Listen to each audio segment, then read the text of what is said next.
Et si un simple document pouvait briser 4 siècles de chaînes invisibles?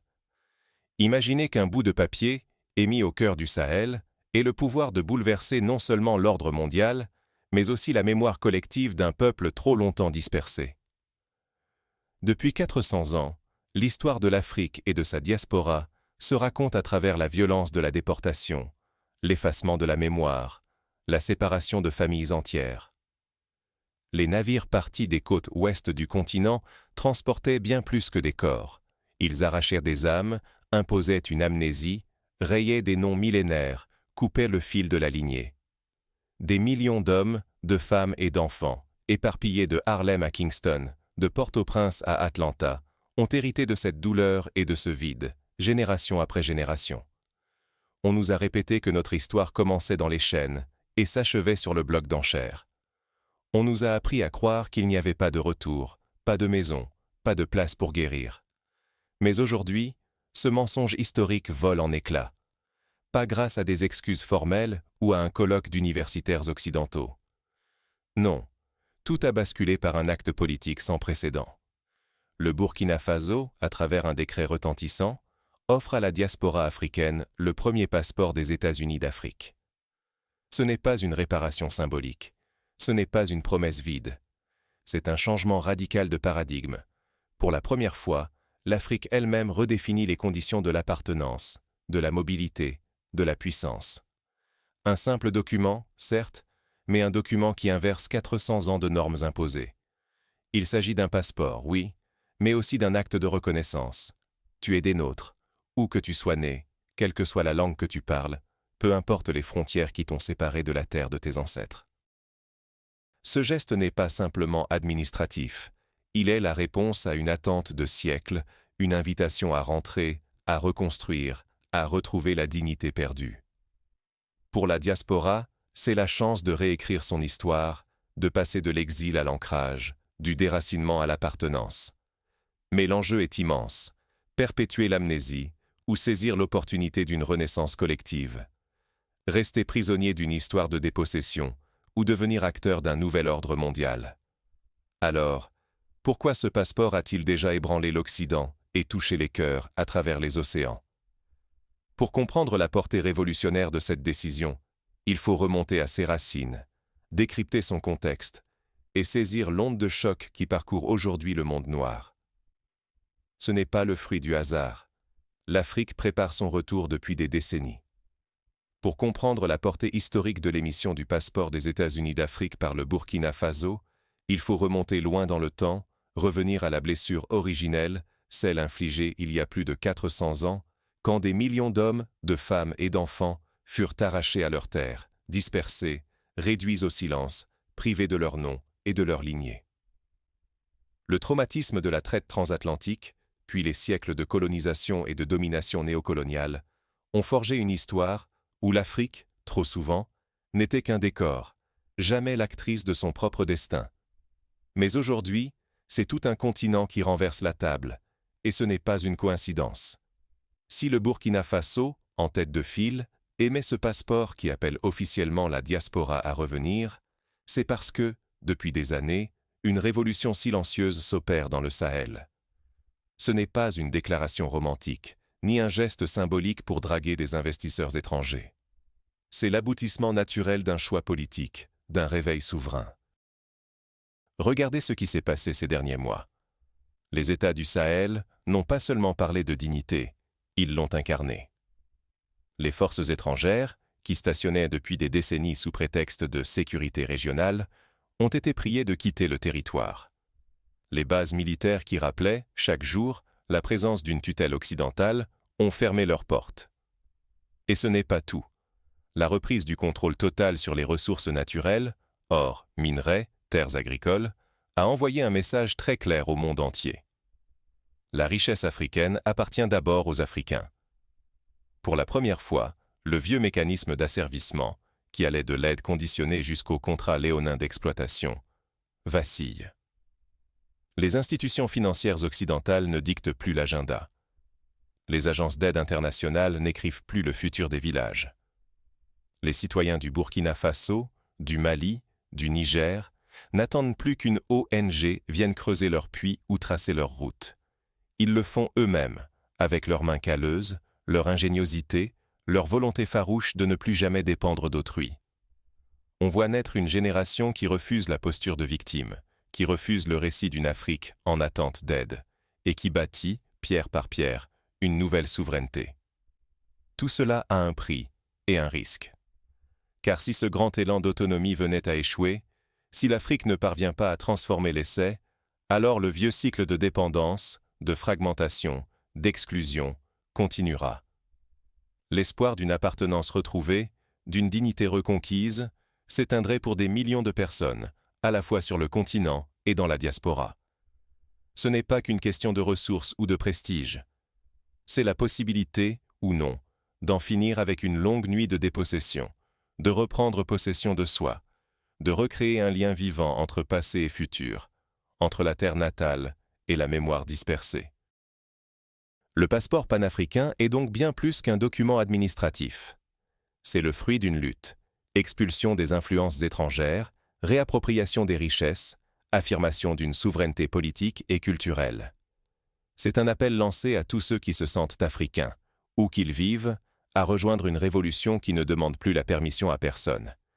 Mais toute révolution, aussi puissante soit-elle, rencontre des défis majeurs.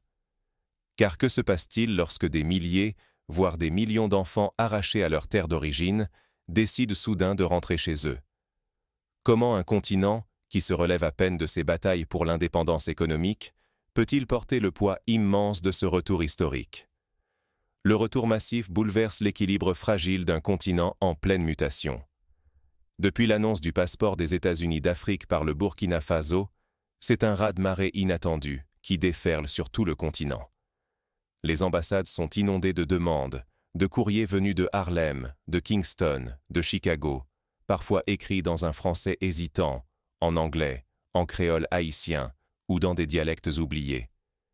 Il y a l'espoir, la peur, la nostalgie, la fierté. Dans les quartiers de New York ou les faubourgs de Londres, c'est une génération entière qui, pour la première fois depuis 4 siècles, entrevoit enfin la possibilité bien réelle d'un retour. Pas un simple voyage, mais le droit fondamental de rentrer chez soi. Pourtant, derrière cet immense élan, le choc logistique est tout aussi colossal.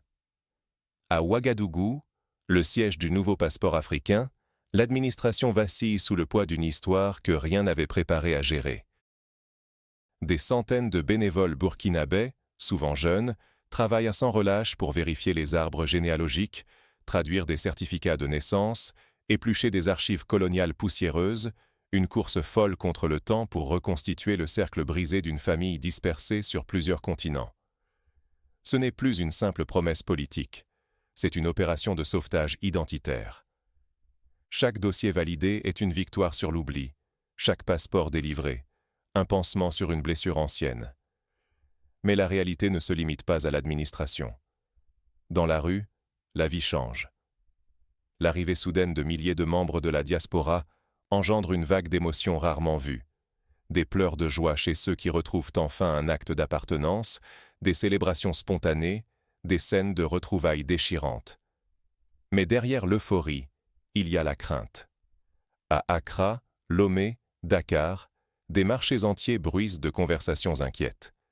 Les prix de l'immobilier s'envolent, les loyers doublent, triplent parfois. Les familles modestes, qui peinaient déjà à se loger, craignent d'être chassées de leur propre quartier, victimes involontaires d'une nouvelle vague de spéculation. Certains redoutent l'émergence d'une élite diasporique, portée par des capitaux venus d'Occident, des diplômes et des réseaux internationaux. Une dynamique qui pourrait, sans le vouloir, reproduire sur le sol africain les mêmes inégalités que celles fuies en Occident.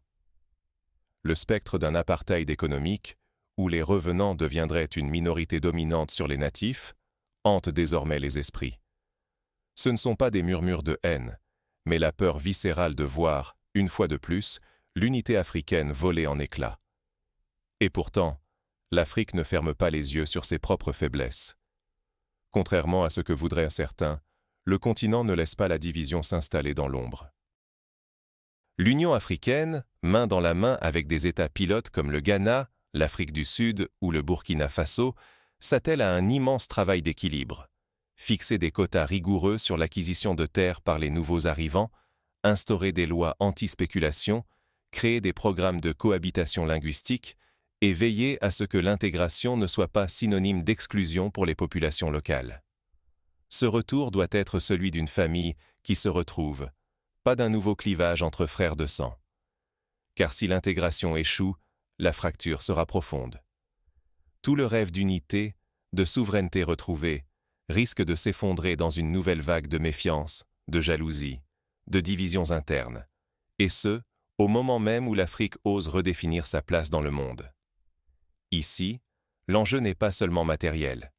Il s'agit d'un basculement spirituel. Regagner sa dignité, son histoire, ou rester prisonnier d'un statut d'exilé éternel, de peuple divisé, sans foyer ni héritage. Mais alors que l'Afrique affronte ce défi colossal, qu'elle réinvente ses lois, ses frontières, son avenir, les regards se tournent vers l'Occident. Là-bas, on observe, on s'inquiète, on commence même à paniquer. Quand l'Afrique trace ses propres frontières, l'Occident réagit avec fébrilité. Au moment où le Burkina Faso brandit le tout premier passeport des États-Unis d'Afrique, la stupeur se lit dans les couloirs feutrés de Washington et de Bruxelles. D'abord, la réaction occidentale a été moqueuse, paternaliste. Les experts médiatiques y voyaient un fantasme logistique, une opération de communication bricolée par un gouvernement sous sanction. On a ri, on a secoué la tête. Ils n'y arriveront jamais. Mais très vite, l'hilarité s'est muée en panique. Quand les premiers vols commerciaux ont décollé, que les consulats occidentaux ont vu affluer des centaines, puis des milliers de demandes de la part de membres de la diaspora, des familles entières, des retraités, des jeunes diplômés, parfois armés de capital et d'un profond désir de retour, la rhétorique a brutalement changé. Dans les think tanks occidentaux, les rapports ont commencé à pleuvoir. Risque de fuite des cerveaux, menace à la sécurité nationale. Le langage s'est durci. Dans les bureaux feutrés, on chuchote déjà le spectre de la double loyauté. Imaginez la violence du paradoxe. Des personnes qui, après avoir lutté pendant des générations pour être reconnues comme citoyens à part entière dans les sociétés occidentales, se voient aujourd'hui suspectées, dès qu'elles revendiquent leurs racines africaines, d'être des agents d'un bloc étranger. Ce qui effraie Washington et Bruxelles, ce n'est pas tant le départ d'une poignée d'expatriés, mais la perspective d'une diaspora puissante, éduquée, fortunée, qui refuserait désormais de se définir par les critères occidentaux.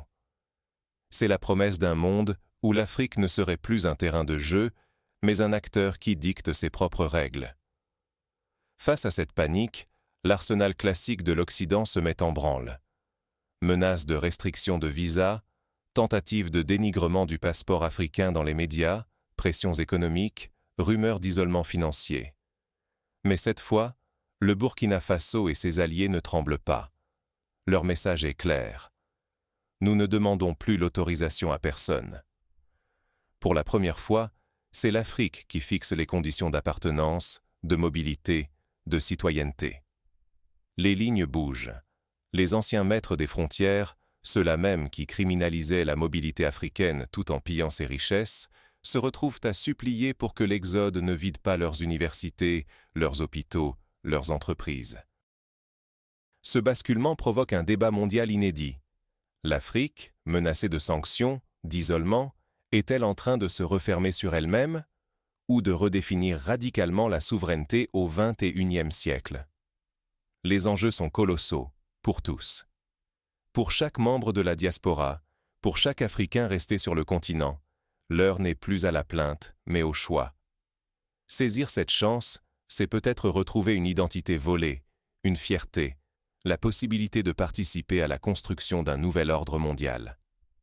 Laisser passer ce train, c'est accepter de rester prisonnier d'une logique d'exclusion, de dépossession, matérielle, symbolique, spirituelle. Mais un passeport, aussi puissant soit-il, n'est qu'un début. Qu'est-ce qui fera de cet acte audacieux une force collective, capable de transformer la destinée de tout un peuple? C'est ce que nous allons explorer, tout de suite. Le vrai retour commence après avoir franchi la frontière. Comment bâtir ensemble? Parce qu'en réalité, le passeport n'est que la première clé. Le vrai défi, c'est de transformer ce droit retrouvé en force collective, de bâtir une société nouvelle, capable de conjuguer toutes les énergies dispersées par 4 siècles de séparation. La diaspora ne revient pas les mains vides. Loin du mythe de la fuite des cerveaux, ce sont des décennies d'expérience, de capital et de mémoire militante qui débarquent aujourd'hui à Ouagadougou, à Bamako ou à Lomé.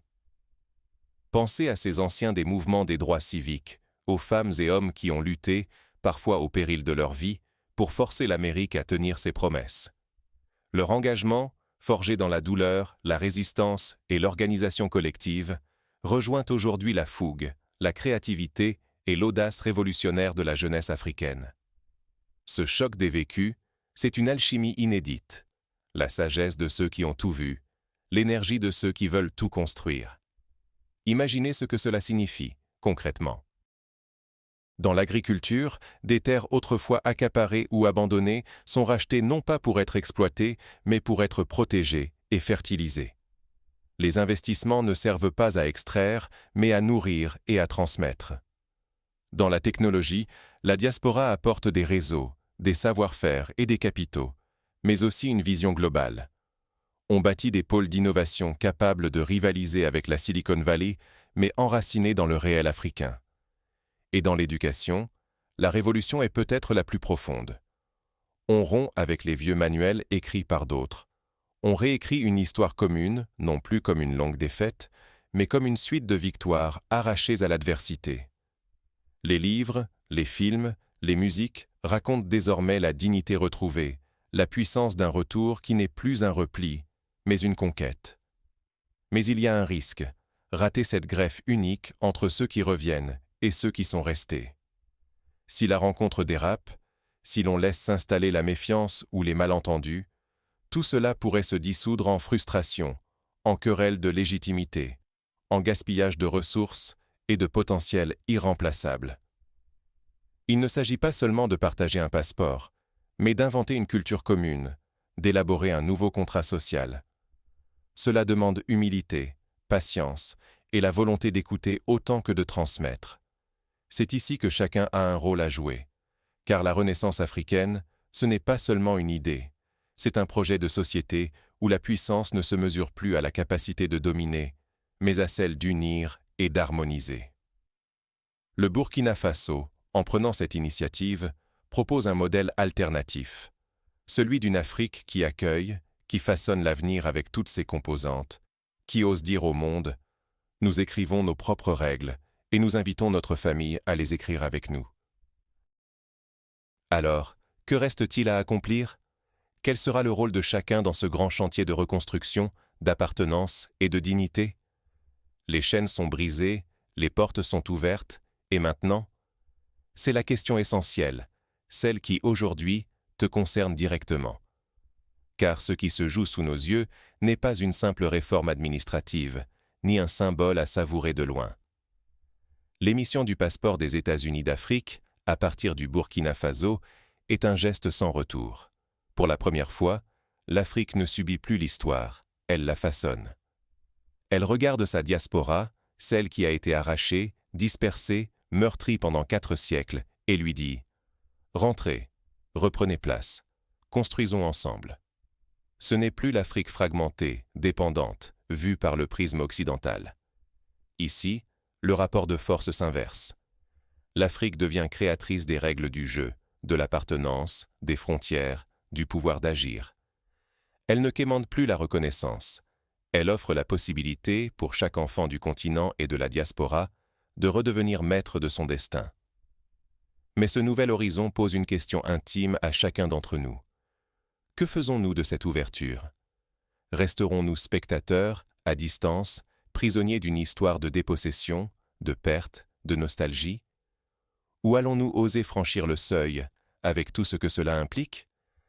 Car la porte ouverte ne garantit rien. L'Afrique ne promet pas la facilité, ni la nostalgie d'un passé idéalisé. Le retour, c'est avant tout le dur labeur de la reconstruction. Ceux qui reviennent, les aînés de Chicago, de Kingston, de Londres, porteurs de décennies de lutte, de capital, de savoir-faire forgé dans la résistance, ne viennent pas pour consommer des rêves, mais pour transmettre, investir, bâtir. Ils achètent des terres non pour les piller, mais pour les défendre, les cultiver, les protéger. Ils participent à la fondation d'un village africain nouveau, où la liberté de l'esprit compte autant que celle des frontières, où l'on enseigne l'histoire des victoires, et non plus celle de la soumission. Voilà l'immensité de l'enjeu pour nous tous.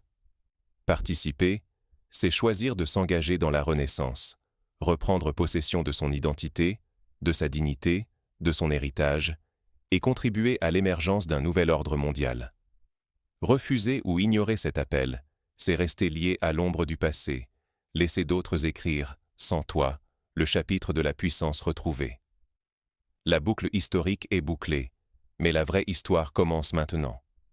Ce n'est pas la fin du chemin, c'est la graine semée dans la terre fertile de ton cœur. À toi de décider si tu participeras à cette moisson de souveraineté et de fierté, ou si tu laisseras l'histoire passer sans toi. Alors, maintenant que les chaînes de l'âme sont tombées et que les portes de la terre-mère sont grandes ouvertes, quelle Afrique veux-tu bâtir et quelle place choisiras-tu d'y prendre ?